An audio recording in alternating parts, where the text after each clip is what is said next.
Hello there, my name's Simon from CramTheExam. Welcome to another video where I walk you through an exam question, an English exam question, explaining what the answers are and why I think the answers are the answers to help you learn and to help you prepare for your CAE, in this case, your CAE exam. In this video, I'm going to have a look at the CAE listening question, in fact, part 3, multiple choice, based on the longer text.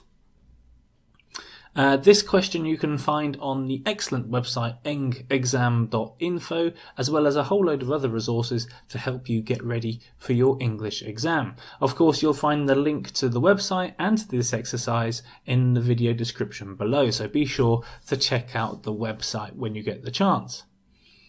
Okay, so this is the part 3. As I said, it's based on part 3 listening question. It's based on the longer text. It's still multiple choice.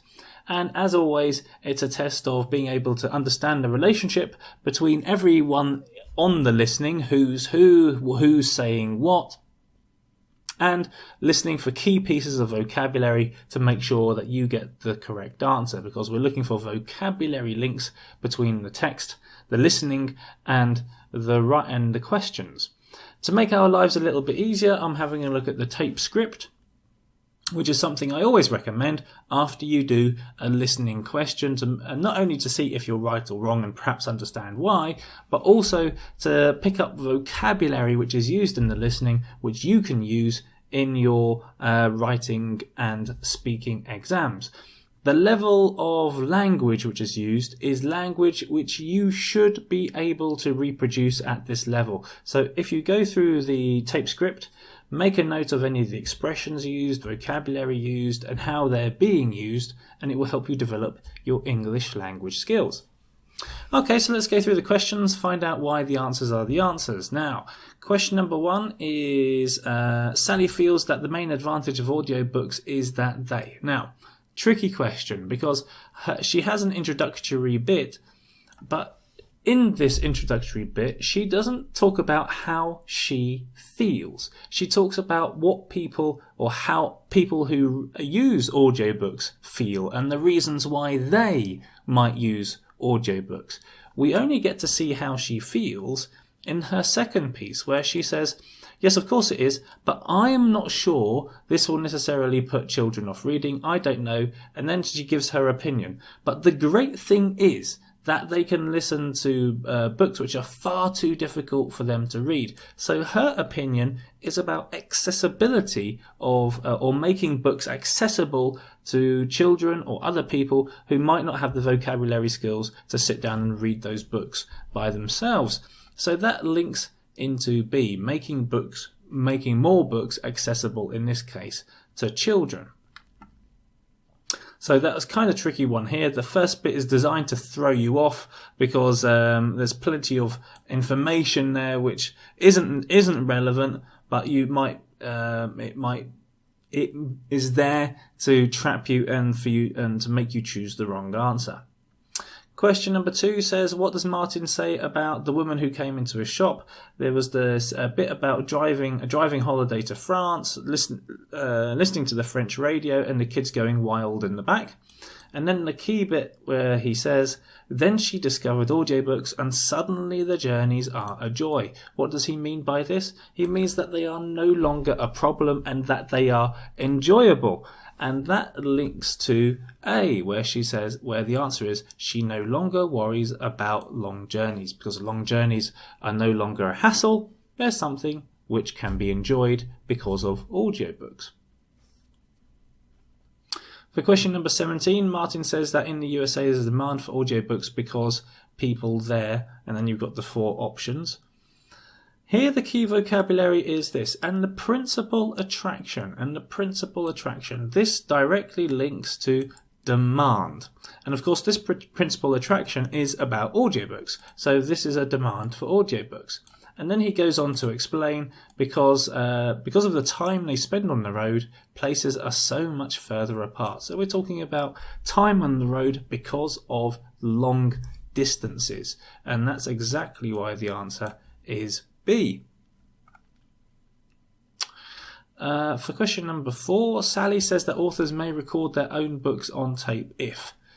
So we've got two bits. Sorry, we've got one bit here that we need to concentrate on, and the interviewer says, "And what are the reasons for sometimes asking the author to do the reading rather than employing a professional?" And Sally says, "It depends. Obviously, the author is the one who's closest to the book, and they may have a particular interpretation of the book that they are anxious to portray." In other words, she's saying that the writers think that the book should sound in a certain way, that it should be delivered in a certain way. And of course that delivery is by the way it's read, which clearly links to B.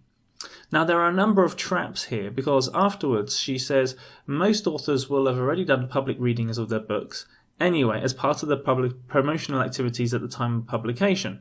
So it's not that they record their own books if their book has just been published. This is wrong. It's not that they've already read extracts from it aloud. Well, no, because they read extracts because of promotional activities, not because they want to record their own books. And it's not because there are no suitable actors available, because she says we're very lucky in Britain to have such a wealth of actors who can bring the story alive completely. In other words, there are lots of actors who can do the job. So even by process of elimination, we can find out that the answer is B. According to Sally, successful abridgments depend on, and then you've got 4 options. They're closest to the original, the length of the original, the style of the author, the type of the story. Now, we've got 2 texts to think about here. And the details, or the reason why the answer is the answer, is we can find in the second part here. She says, what we do is trim the excess off. In other words, we remove the bits which aren't strictly necessary. So it's more to do with the way they write. So it's more to do with the style of the author. If the way that you write is the style that you have. So this is all about the author's style. And then she gives 2 examples. Beryl Bainbridge writes so beautifully and sparsely it's difficult to remove bits from her. And then she says Charles Dickens has got pages of descriptions. It's easier to abridge his work. And then she goes on to say this is probably the case with any kind of book. In other words, with any type of style of the author. So that's why the answer is C.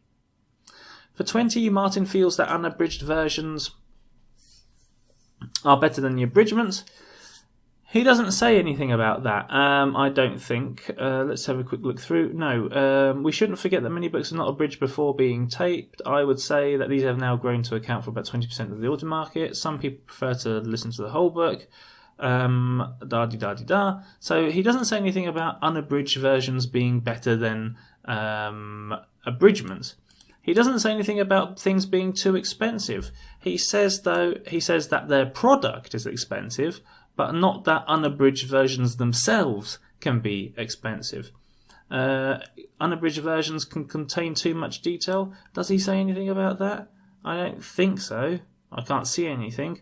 And does he say that things unabridged versions are becoming more popular? Yes, he does. He says that I would say that these, in other words, unabridged versions, I would say that these unabridged versions have now grown to account for about 20% of the audio market. So in other words, that these unabridged versions now have 20% of the audio book market. In other words, they are becoming more popular, particularly if we focus on that vocabulary there. If something is growing, it's getting bigger, it's becoming increased in size, or it's becoming more popular. And that's why the answer is D. There we go. Those are the reasons why I think the answers are the answers, and hopefully my explanations will help you understand those vocabulary links, those contextual links, and if you can take away any of the vocabulary used in these vocabulary links, then I would encourage you strongly to do so. If you have any questions about my explanations, if you would like me to explain them in a little bit more detail or in a different way, or if you think I'm just plain wrong, then just let me know in the comments section below and I will get back to you. And remember, if you're preparing for your CAE exam using one of the more popular textbooks on the market, please have a look at my website CramTheExam.com, where I might be able to help you out some more. See you again soon.